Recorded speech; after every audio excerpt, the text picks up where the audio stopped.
In today's video, we're going to fly a premium economy that's not actually premium economy. We're going to take a flight on Scoot, which allegedly happened, but my phone says different. And finally, we're going to get drenched on a Wings Air island hopper. This might not be the average kind of video, promise.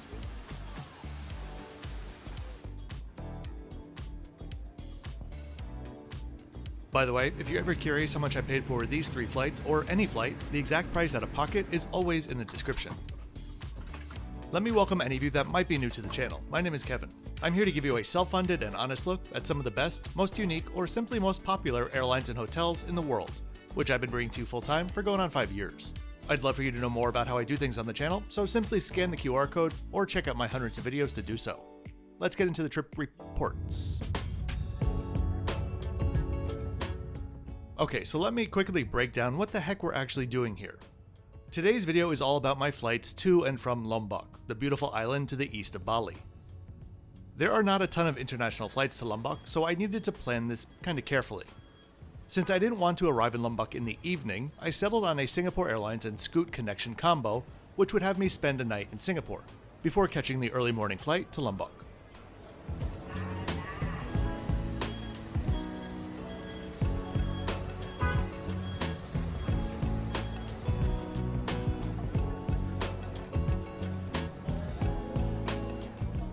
Heading to check-in here in Saigon, you may have noticed that there is no check-in desk for premium economy, and that's because it's not a normal feature on this 2-hour flight. That said, Singapore Airlines, or SQ, fairly often subs in one of their long-haul A350s on this and many other regional flights. And so when you book economy, you can choose one of their premium economy seats just as if it was another preferred economy seat. In today's case, it was just a $30 add-on. I hadn't tried the SQ Premium Economy seat yet, and have considered flying into New York before, so this was an easy decision for me.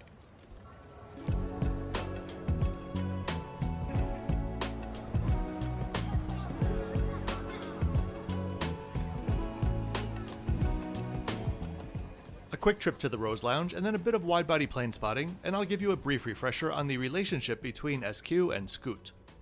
Scoot was founded in 2012 as an ultra-low-cost carrier wholly owned by Singapore Airlines. Scoot is known for absolutely bare-bones experiences and less than graceful crew, though I've always had pleasant ones.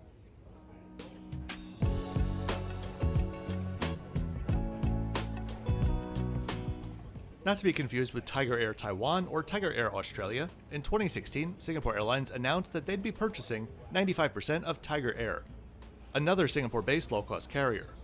The following year, they merged them into Scoot.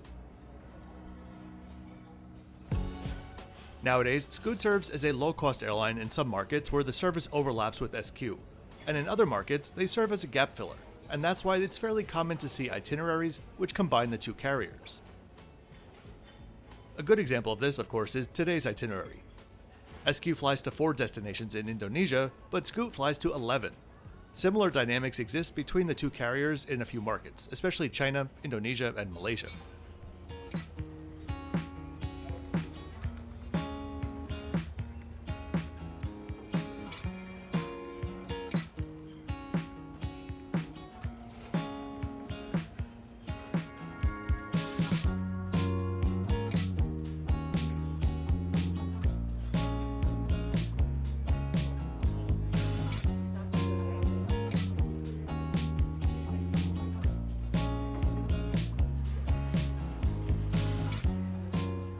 Here's our aircraft now. A 7-year-old bird which I've actually flown on before. My flights from Cape Town to Singapore via Johannesburg were on this very same frame.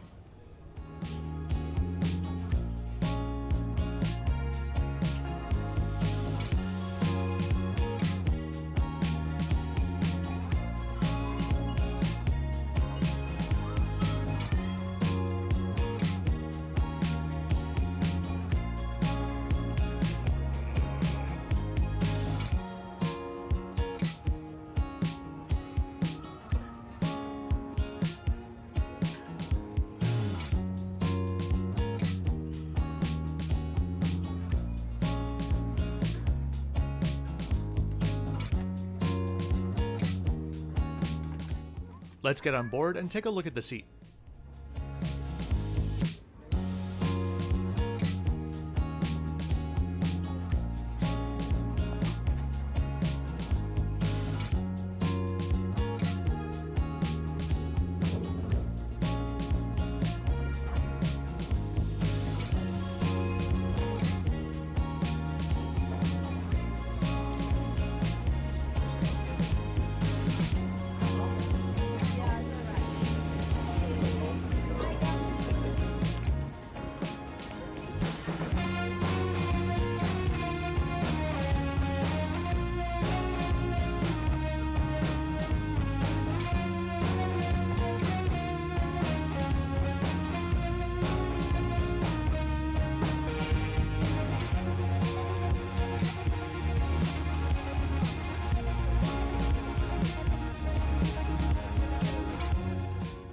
Sitting down in the smartly outfitted seat, it really made me wonder for a moment. Which is actually more comfortable? A premium economy seat? Or an economy seat with the prospect of an empty seat next to you? Heck, many airlines let you buy 2 economy seats, which might come to a lower cost than a single premium economy seat on some airlines. The seats themselves are comfortable. There certainly is much more room than in economy. My only 2 gripes about these seats in particular are, first, the recline mechanism ensures that you don't encroach onto your neighbor too much, which is good, but it also means that your knees will get really close to the seat in front of you. Secondly, there's simply not enough extra room to really make them a game changer for me.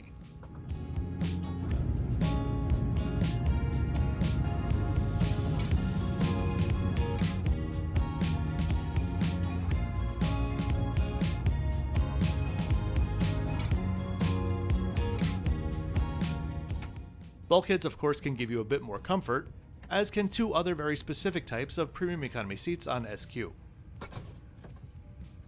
On their 777s, the bulkheads near the exits have literally a couple of meters of legroom, since they line up with the exit row. I'd snag those for any length flight in a heartbeat. The other time I'd potentially snag one would be on one of SQ's 7 A350 ULRs, which they fly to New York, Newark, and occasionally the US West Coast. Those planes don't have economy, and so the last 3 rows of the planes have single premium economy seats near the windows, with a massive storage compartment just for you, in between the seat and the window. The prospect of having a window seat, quote unquote, that is also an aisle seat with a ton of workspace makes for a very tempting offer. Hot towels are passed around in all classes, which is a nice touch from SQ, even on short hops like today. Anyway, this is not an extended complaint from me. It's just a thought and an observation. I genuinely don't know what the right answer is. I think an SQ premium economy seat, or the potential of 2 economy seats together, are really running neck and neck. With that, let's get in the air.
It's nice on a short flight to have such a good sized pillow to relax with, along with a decently cozy fleece blanket.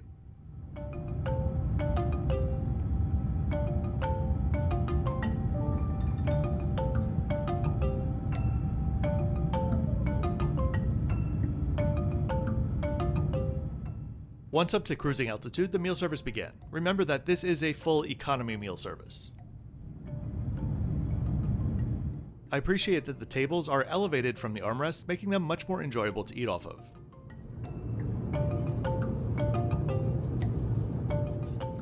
On offer was chicken goulash with pasta or braised beef with steamed rice. I think it's been the same menu on this flight for years now, but I'm not complaining. Both options are tasty, and I'm someone who actually enjoys their regional economy serveware. wooden utensils aside. For this meal, which had quite a bit of beef in it, I'd say it's a solid 8.5 out of 10.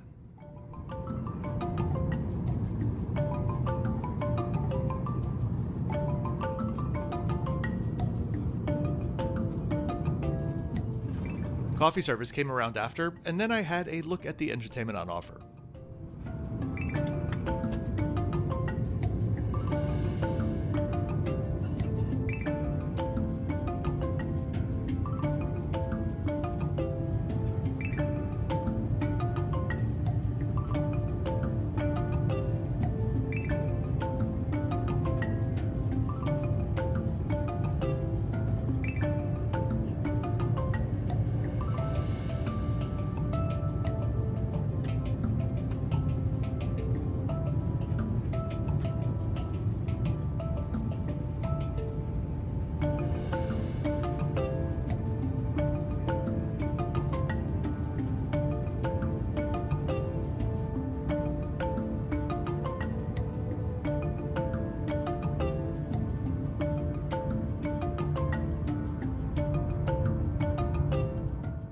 We had a cloudy approach into Singapore Changi with views of the downtown core off the wing.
And here we are. I said hello to my least favorite carpets on earth, and then headed to the Crown Plaza to check in before making my way over to the Jewel.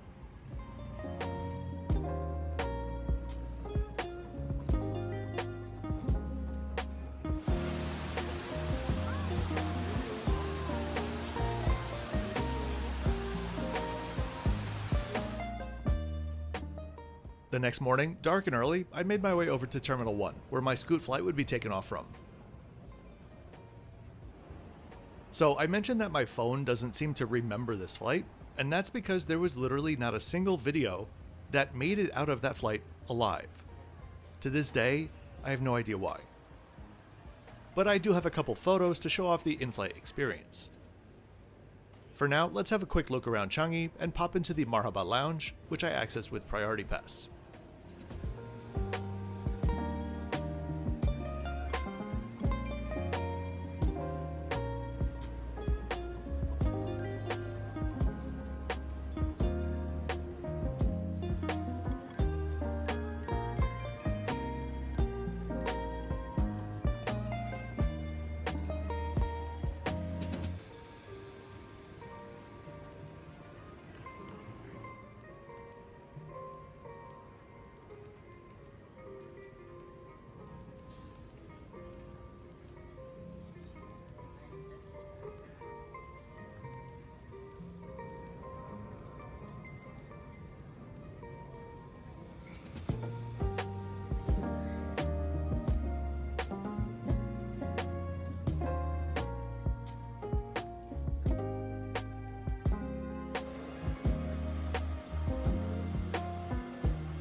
It was a very standard Scoot economy experience. I had an exit row all to myself, and as always enjoyed their food on board.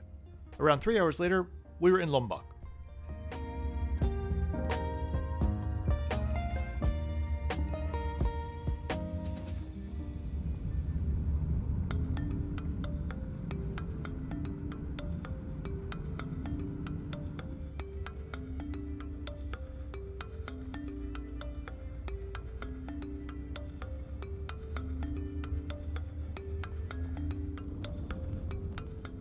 Depending on the day, the very short flight to Bali is the second or third most popular flight from Lombok, after Jakarta and Surabaya.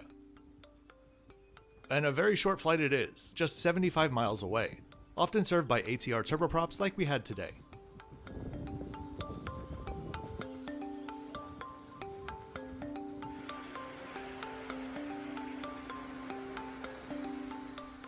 Lion Air Group, Indonesia's least favorite airline, has many subsidiaries, and one is today's carrier, Wings Air, which is their regional carrier. They operate a pretty large fleet of 77 ATR turboprops to 77 destinations. Their route map is very unique, looking a lot more like a few chemical compounds coming together than a typical hub-and-spoke route network.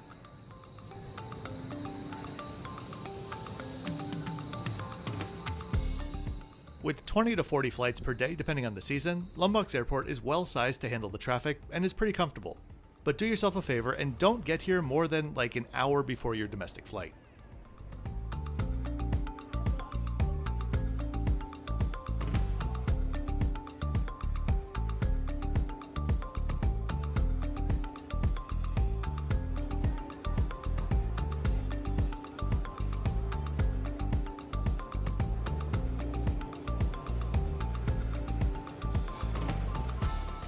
It started to pour just before boarding began, and ATRs don't get jet bridges.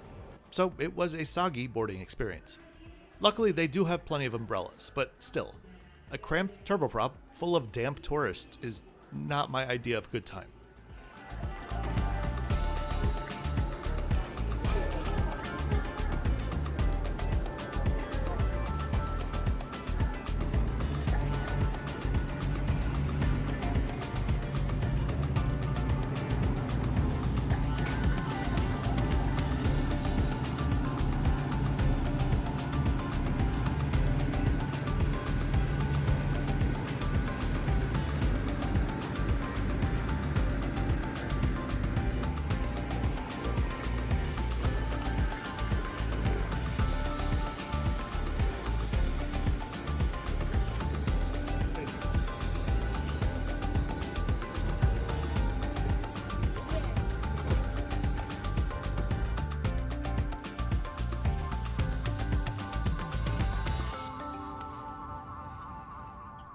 On board, it's the same seat that I think literally every ATR on Earth has.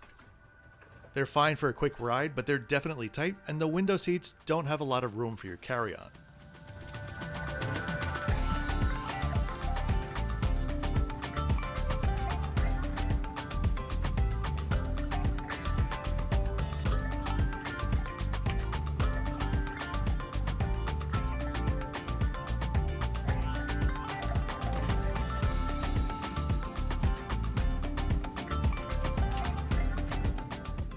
I wasn't allowed to bring my carry-on on board, though standard carry-ons do fit in the overhead compartments, and now I see why. Surely we needed to save space for all of the yoga mats.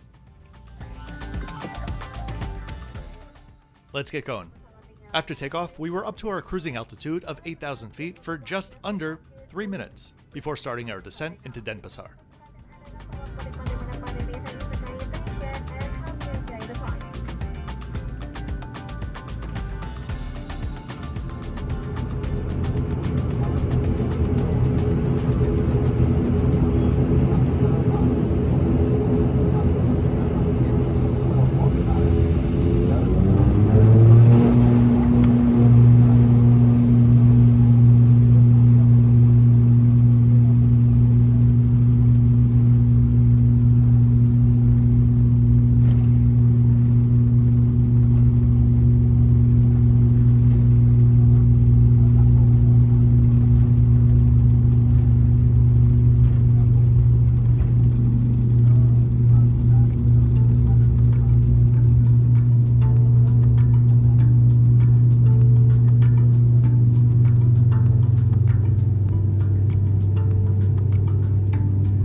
And here we are, finally in Bali.